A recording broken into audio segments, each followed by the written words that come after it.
संपूर्ण देशाचा विस्तार झालेला आहे, राज्याचा विस्तार झालाय. मला कोणाची सत्ता आहे आणि कोण विरोधी पक्षात आहे वगैरे, कोणाला सत्ता मिळवायची आहे, हा सगळा भाग बाजूला सोडा. आपण आपल्या राज्याचं काय नुकसान करतोय, आपण आपल्या देशाचं काय नुकसान करतोय. आज बेरोजगारीचं प्रमाण इतकं प्रचंड मोठ्या प्रमाणावरती वाढलेलं आहे, काही लक्ष आपलं त्याकडे.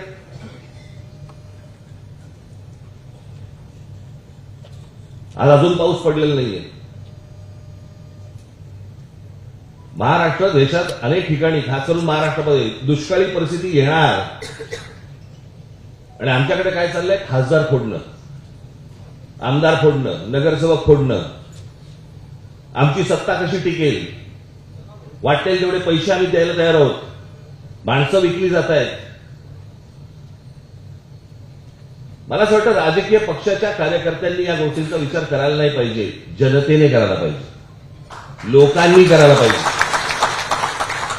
की ज्यांना निवडून आणण्यासाठी तुम्ही 4-4, 5-5 तास, 2-2 तास तिथे उन्हामध्ये त्या रांगेत उभे राहिला, तो माणूस 50-100 कोटीसाठी म्हणून विकले जातात.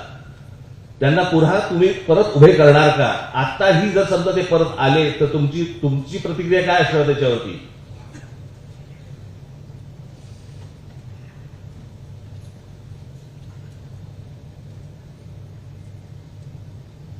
एक जुनं वाक्य आहे ते, स्वाभिमान मेला ना की उरतात फक्त जिवंत प्रेत.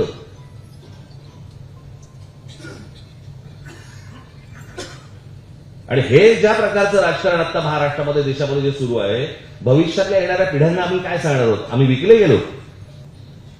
आज लहान मुलं पळवण्याचे प्रकार वाढलेले आहेत.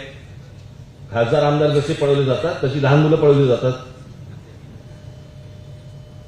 मुली पळवल्या जात आहेत, त्याचे व्यापार होत आहेत, त्यांना परदेशी पाठवलं जात आहे, काही जणींना वेश्या व्यवसायाला पाठवलं जात आहे.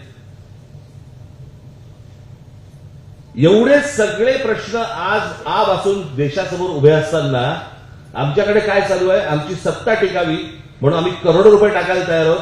आम्हाला खासदार फोडायचे, आमदार फोडायचे, नगरसेवक फोडायचे. तुमच्या मताला किंमत काय? 0. कोण तुम्ही, कोण नाही. रांगेत उभं राहा, मेंढरासारखे मतदान करा, मोकळे व्हा.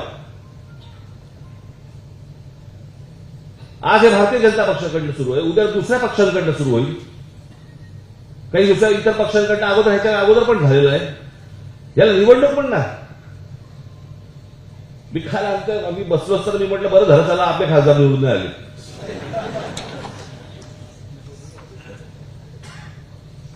पण या पळवापळवीच्या राजकारणामध्ये आपण मूलभूत गोष्टी आपण विसरून जातो आहोत. आपण महाराष्ट्राचं अस्तित्व विसरून जातो आहोत, महाराष्ट्राचा स्वाभिमान विसरून जातो आहोत, महाराष्ट्राची परंपरा विसरून जातो आहोत, देशाची परंपरा विसरून जातो आहोत.